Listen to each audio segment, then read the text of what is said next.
अब doctor OP बुरेटा जी से हम परिचित होकर फिर उनसे बात करते हैं, उनकी बातें सुनते हैं।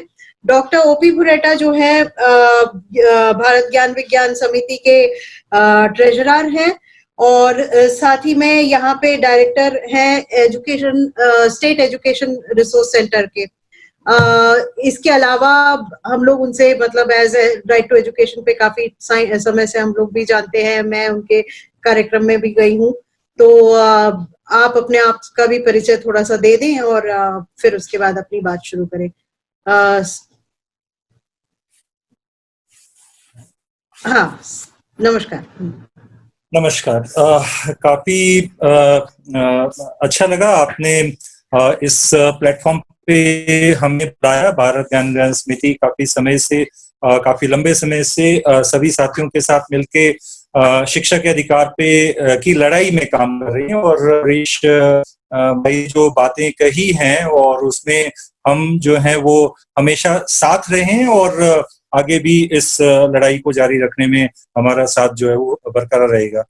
यहाँ पर जो अमरीश भाई ने बातचीत रखी उससे आगे बढ़ाते हुए, क्योंकि जो मुझे इसमें बातचीत रखने को कहा गया है और वो निजीकरण और शिक्षा हिमाचल प्रदेश में और वो कैसे स्कूलों को प्रभावित कर रहा है उसके बारे में मुझे बातचीत रखने को कहा गया है, तो मैं कोशिश करूंगा कि एक स्थिति सामने लाने की। और हमें समझना चाहिए और हम समझते भी हैं वो प्रोब की सारी रिपोर्ट्स के माध्यम से हिमाचल प्रदेश को एक अलग तरह से देखा जाता है शिक्षा के मामले में भी और स्वास्थ्य के मामले में भी और सामाजिक क्षेत्र के बहुत सारे जो हमारे दायरे हैं उसमें भी अच्छा माना जाता है। परंतु हिमाचल जो है, मैं क्योंकि अपनी बातचीत को हिमाचल के संदर्भ में ही रखने की कोशिश करूंगा, तो उसमें ये माना जाता है कि हम काफी अच्छे हैं, परंतु हमारी अपनी दिक्कतें हैं और अगर हम किसी से कंपेयर होते हैं तो शायद हम अच्छे होते हैं। बट अगर हम अपने भीतर झांकते हैं, हम अपने 12 जिलों को देखते हैं और 78 ब्लॉक्स को देखते हैं और 18,000 गांवों को देखते हैं, तो हमारी अपनी दिक्कतें हैं। तो मैं उसमें कुछ एक आंकड़े भी आपके सामने रखना चाहूंगा क्योंकि वो बहुत महत्वपूर्ण है। उसके बाद क्या कारण है कि हम निजीकरण की तरफ हिमाचल प्रदेश में बढ़ रहे हैं, उनमें भी कुछ अपनी बातचीत को मैं साझा करना चाहूंगा। और मैं सिर्फ इसमें एक बात जोड़ना चाहूंगा जो अतरेय जी ने बताया भी कि हमने आज से कुछ साल पहले सारे जो टीचर्स एसोसिएशंस हैं तकरीबन 18 के करीब और जो स्वयंसेवी संगठन हैं, एक्सपर्ट्स हैं, उनके साथ एक बैठक की थी जिसमें राइट टू एजुकेशन फोरम के साथी भी उसमें थे और उसमें जो समझ बनी थी और उसके बाद जो हम अभी भी काम कर रहे हैं उसके आधार पे मैं इस बातचीत को रख रहा हूँ। तो पहले तो हमें समझने की जरूरत है कि हिमाचल प्रदेश जो है वो जैसा आप सब जानते हैं आंध्र, हरियाणा, पंजाब, राजस्थान, तेलंगाना और यूपी के बाद सबसे ज्यादा प्राइवेटाइज्ड जो स्कूलिंग सिस्टम है वो हिमाचल प्रदेश की है। 2003 में 10% बच्चे हमारे प्राइवेट स्कूल में थे, पर अब 2018 का जो आंकड़ा आया है, हालांकि उन आंकड़ों की कितनी सत्यता वो एक अलग प्रश्न है, यूएसडाइस का जो आंकड़ा है उसमें 47% मतलब 47% बच्चे हमारे जो है वो प्राइवेट स्कूलों में चले गए हैं और तकरीबन 3,000 के करीब प्राइवेट स्कूल हैं, 15,000 के करीब सरकारी स्कूल हैं। तो जो प्राइवेट स्कूलों में जो है बच्चे जा रहे हैं, पहली बिंदु। दूसरा जो पर इसमें एक अंडरलाइन करने की जरूरत है जो कि बाकी राज्यों में भी शायद हम देखते हैं और समझते भी हैं कि जो प्राइमरी सेक्शन है और अपर प्राइमरी सेक्शन है उसमें प्राइवेटाइजेशन ज्यादा है, उसमें जो है निजी स्कूल ज्यादा है। जैसे कि आंकड़े बताते हैं कि 49% जो बच्चे हैं प्राइमरी में जो है वो प्राइवेट स्कूल में हैं, पर अगर हाई सेकेंडरी में आते हैं तो सिर्फ 24% रह जाते हैं, यानी कि वो रिवर्स हो जाता है। हाई सेकेंडरी की तरफ आते आते सिर्फ 24% बच्चे जो है वो प्राइवेट में रहते हैं, बट 50% बच्चे जो हैं हमारे प्राइमरी में रहते हैं। और हमें पूरा हिमाचल प्रदेश को भी समझना पड़ेगा क्योंकि यहाँ पर 18,000 गांव हैं और उसी के हिसाब से 15,000 स्कूल हैं, हमारे सरकारी स्कूल हैं हिमाचल प्रदेश एक ऐसा राज्य है जहाँ पर जो आरटी नॉर्म के मुताबिक जो हर एक बच्चे को स्कूल की सुविधा मिले उस तरह से स्कूल बन पाए हैं। हालांकि हमारा ज्योग्राफिकल सिचुएशन काफी भिन्न है बाकी राज्यों से, ऐसा हम देखते ही हैं। पर इसमें दो तीन बातें जो है वो समझने की जरूरत है कि एक तो जो ये क्रिटिकल कमेंट है, और जैसा अमरीश भाई ने भी कहा कि हमें सरकारी सिस्टम को बदलना नहीं है, उसको स्ट्रेंथन करना है और उसको सुधारना है, तो हमें एक क्रिटिक भी करना पड़ेगा कि क्यों, हमें प्रश्न करने पड़ेंगे कि क्यों सरकारी से जो है वो निजी क्षेत्र में हमारे बच्चे जा रहे हैं। ऐसा माना जा रहा है कि जो टीचर्स हैं वो पढ़ा नहीं रहे हैं, दे आर नॉट टीचिंग। जो हमारे क्लासरूम ट्रांजैक्शन है वो की क्वालिटी बिल्कुल नीचे चली गई है, अकाउंटेबिलिटी बिल्कुल गायब हो गई है। और क्यों हुई है उसके बहुत सारे हैं, 5-6 कारण मैं आपके सामने रखूंगा। उसके बाद शायद जो चर्चा होगी तो उसमें जो हमारे साथी हैं टीचर यूनियन से भी हैं, एक्सपर्ट्स भी हैं, वो भी अपनी बातचीत को इसमें रखेंगे। पहला तो जो मल्टी ग्रेड सिचुएशन है, सरकारी स्कूलों में पहली से लेकर जो प्राइमरी है उसमें एक या दो टीचर ही है जो कि सारी कक्षाओं को देखती है। इसके विपरीत जो प्राइवेट स्कूल है उसमें बेशक हो सकता है वो लोली पेड हो, उसकी क्वालिटी जो है वो टीचिंग की कम हो, बट एक ऐसा जनरल परसेप्शन है हर एक क्लास पे एक टीचर अवेलेबल है। जो अटेंशन है पेरेंट्स को लगता है कि वो प्राइवेट स्कूल में ज्यादा है, पहला। और दूसरा जो है हम सरकारी तंत्र में देखते हैं कि फ्रीक्वेंट ट्रांसफर है। आप जो है वो बदल जाते हैं। एक प्रिंसिपल से मैं कर रहा था आज सुबह ही, वो ये कह रहे थे कि हम एक पूरे साल का हम शुरुआत करते हैं, बट सेशन के खत्म होते होते वो टीचर बदल जाता है और वो नया आता भी है या नहीं भी आता है, उस तरह से भी एक प्रभावित करता है। जबकि जो प्राइवेट स्कूल हैं, प्राइमरी में 50% अगर बच्चे हैं तो क्यों है, एक सभी को अटेंशन मिल रही है। वो क्वालिटी कैसी है वो एक अलग प्रश्न है, उसमें अलग से बातचीत हो सकती है, पर वो उसको अटेंशन मिल रही है। और उसकी जो स्कूल में है, जो निजी स्कूल हैं, खासतौर पे जो बहुत ऐसे स्कूल हैं जो कि मशरूम कर गए हैं, पूरे देश में मशरूम किए हैं, खासतौर के स्कूल, और हिमाचल में भी वो मशरूम किए हैं। वहां पर जो है वहीं के गांव का जो है वो टीचर लगा है, उसको ट्रेनिंग देके वहीं पर उसको डिप्लॉय किया जाता है, तो वो भी एक कारण है। और भी टीचर यूनियंस भी कहती हैं कि नॉन रैशनल डिप्लॉयमेंट है, अर्बन एरिया में ज्यादा है, कस्बों में ज्यादा है, गाँव में कम है, जो नॉन टीचिंग एक्टिविटी है उसका लोड ज्यादा है। एक अगला जो पांचवा बिंदु है उसको मैं बिल्कुल रेखांकित करना चाहता हूं, वो महत्वपूर्ण है शिक्षा की गुणवत्ता को आगे बढ़ाने के लिए भी, जो क्वालिटी ट्रेनिंग की है और उसकी डिलीवरी की है। हमारे जो चाहे वो डीपीपी के समय में और अभी सर्व शिक्षा अभियान और समग्र शिक्षा अभियान, हमें ऐसा लगता है कि जो क्वालिटी टीचिंग की ट्रेनिंग की है वो बिल्कुल काफी लो है, और उसको एक तरह से रूटिनाइज कर दिया गया है और एक तरह से ऐसा माना गया है कि एक ठीक है हमें ट्रेनिंग करनी है, इतने लोगों की ट्रेनिंग करनी है। ये क्रिटिकल कमेंट है, इस पे सरकार की अपने राय हो सकती है, वो एक अलग बात है। एक दूसरा जो एक महत्वपूर्ण बिंदु निकल के आया जब मैं टीचर यूनियन के साथियों से हम बात कर रहे थे कि जो फीमेल टीचर्स हैं उनको सिस्टम भी अवॉइड करता है ट्रेनिंग के लिए, और वो अपने आप भी अधिक ट्रेनिंग नहीं लेने में वो अपना एक राय रखती हैं, जो कि 38% हमारा पहली से लेकर सेकेंडरी तक जो है हमारे फीमेल टीचर्स हैं। तो उनकी क्वालिटी किस तरह से इंश्योर होगी उस पर भी हमें देखने की जरूरत है, वो भी एक कारण है।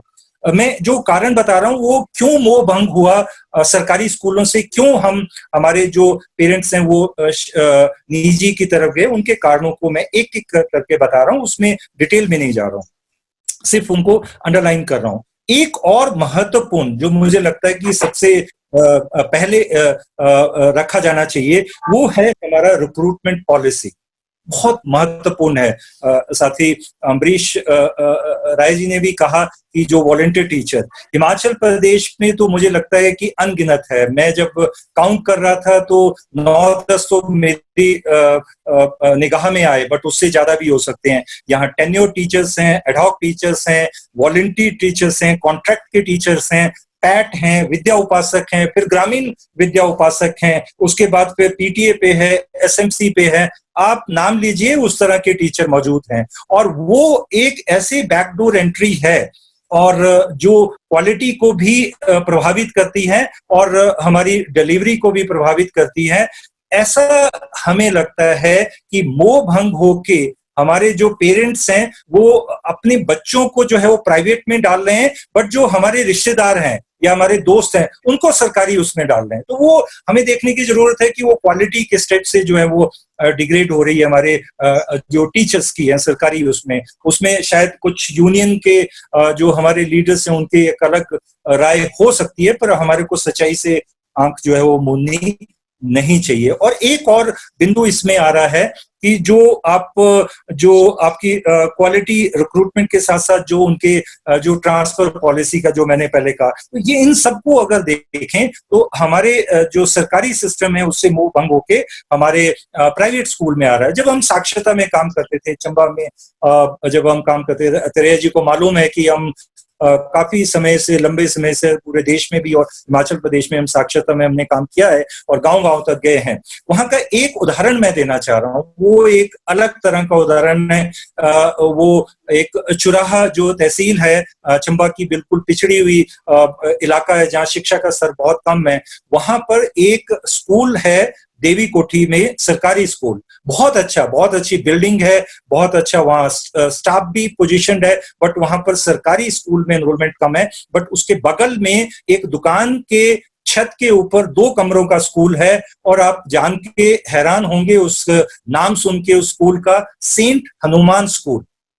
हनुमान इसलिए कि वो अपना हमारे हिंदू धर्म का प्रतीक है। सेंट से हमें लगता है कि कुछ शायद बहुत अच्छी शिक्षा वहां पर मिलेगी, तो सेंट एडवर्ड्स नहीं हुआ, सेंट स्टीफन्स नहीं हुआ, सेंट ल्यूक्स नहीं हुआ, पर हमारे चंबा के उसमें सेंट हनुमान स्कूल होगा और वहां पर जो है वो 64 बच्चे जो है वो 6 टीचर्स के द्वारा पढ़ाए जाएंगे। उसकी क्वालिटी क्या रहेगी, उसका शिक्षण का स्तर क्या रहेगा, बगल का जो सरकारी स्कूल है वहां पर नहीं है। तो मुझे ऐसा लगता है कि ये बहुत सारे कारण हैं जिनको हमें देखने की जरूरत है, जिसकी वजह से बच्चे हमारे जो है वो प्राइवेट स्कूल्स में जो है वो जा रहे हैं। एक और बात पे मैं 2 और बिंदु उसके बाद में क्या किया जाना चाहिए उस पर भी थोड़ी अपनी बातचीत को रखना चाहूंगा।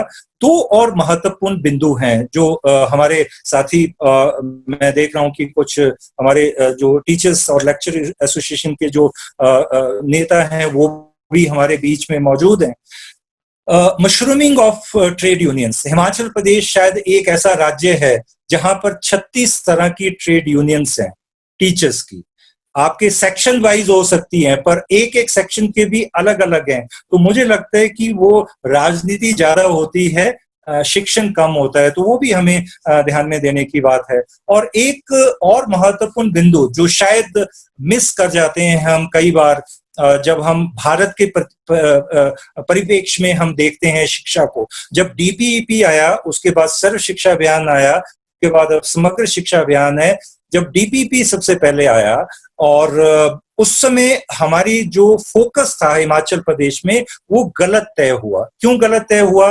पूरे भारतवर्ष को स्कूलों की जरूरत थी, अध्यापकों की जरूरत थी, जैसे अमरीश भाई कह रहे थे कि अभी भी लाखों टीचर्स की जरूरत है, उनके रिक्रूटमेंट की जरूरत थी, उनको टीचर्स चाहिए थे।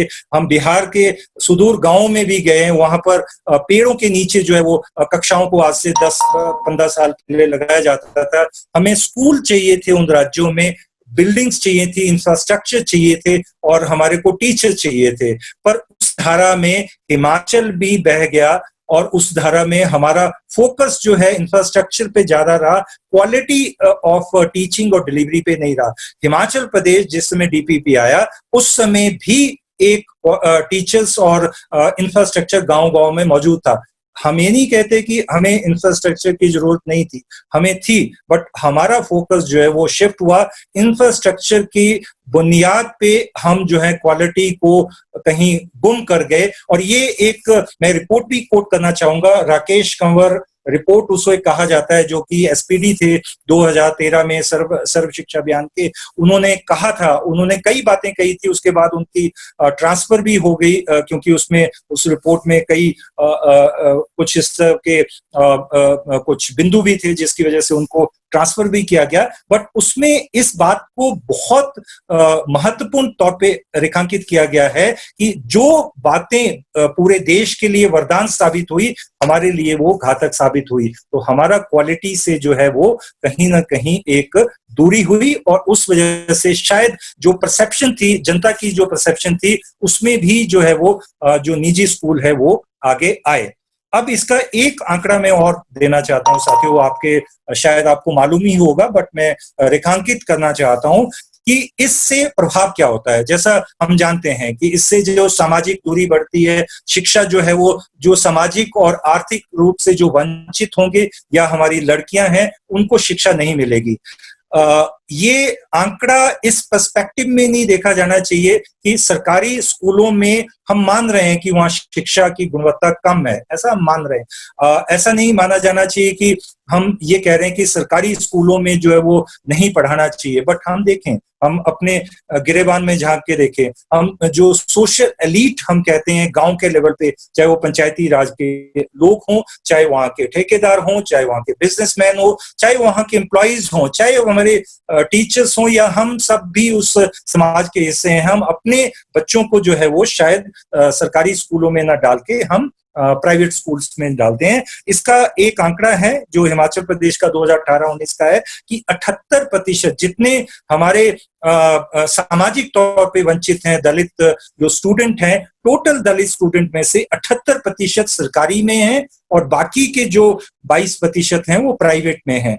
और 64% लड़कियां जो हैं वो स्कूलों में सरकारी में हैं, और कम ही लड़कियां जो है प्राइवेट में हैं। क्योंकि जिस समय शिक्षा को एक कमोडिटी बना दिया जाएगा, जिसमें शिक्षा को खरीद वाली वस्तु बना दिया जाएगा, उस समय जो है परिवार को निर्णय लेना पड़ेगा कि बच्चे को में से लड़के को कहाँ भेजें और लड़की को कहाँ भेजें। तो एक घातक जो है वो परिणाम हमें जो है वो सामाजिक जो दूरी बन रही है शिक्षा की, उसके तौर पे देखना पड़ रहा है। अंतिम दो बातें मुझे जो कहनी है वो ये कहनी है साथियों कि शिक्षा सबके लिए होनी चाहिए, और जो सार्वजनिक शिक्षा है वो सबके लिए होनी चाहिए।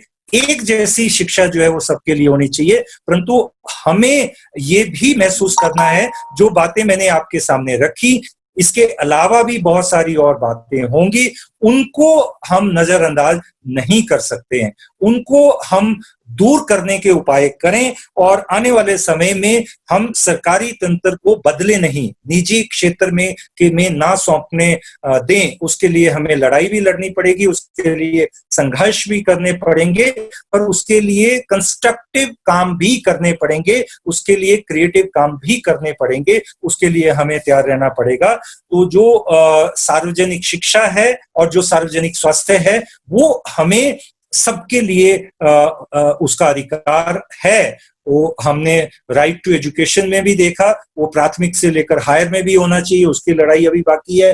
राइट टू एजुकेशन की इम्प्लीमेंटेशन को जिस तरह से उसको अंडरमाइन किया जा रहा है, कि लड़ाई हमें अभी और लड़नी है, जैसा अमरीश भाई ने भी रखा, वो हमें लड़ाई लड़नी है। पर हमें लगता है कि ये एक ऐसा कदम है, और खास तौर पे जो ऑनलाइन एजुकेशन की बात अभी आई है कोरोना काल में। एक और उदाहरण मैं हिमाचल प्रदेश शायद वो सभी चीजों में प्रथम होता है। हमारे मुख्यमंत्री महोदय ने बहुत एक गर्व के साथ ऐलान किया कि हिमाचल प्रदेश एक ऐसा राज्य है जो कि ऑनलाइन स्कूलिंग को सबसे पहले इसने लागू किया। कह रहे हैं कि 95% स्कूल और 70% बच्चे जो हैं, तकरीबन 53,000 जो बच्चे हैं, वो तकरीबन 8 लाख में से 6 लाख जो बच्चे हैं वो हमारे ऑनलाइन एजुकेशन कर रहे हैं। और वो क्या कर रहे हैं, और वो क्या है, उसका नारा क्या है, हर गांव पाठशाला।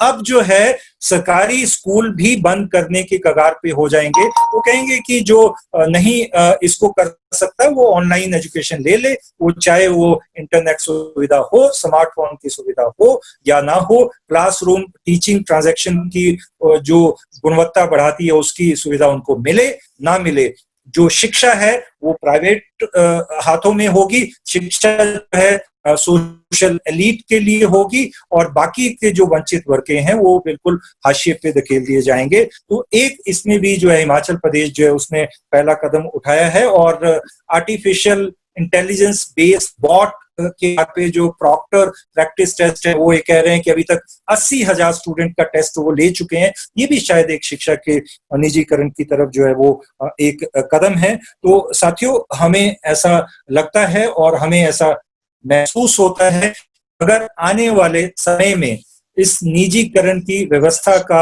हमें विरोध करना है तो ना केवल हमें मांगे उठानी पड़ेंगी बल्कि हमें क्रिएटिव जो है वो कंस्ट्रक्टिव काम भी हमें करने पड़ेंगे। तो सुझाव हैं हमारी तरफ से जो हम साथी लोग जानते भी हैं, उसके बावजूद भी मैं अंडरलाइन कर रहा हूं कि हमें शिक्षा की गुणवत्ता को बढ़ाना पड़ेगा।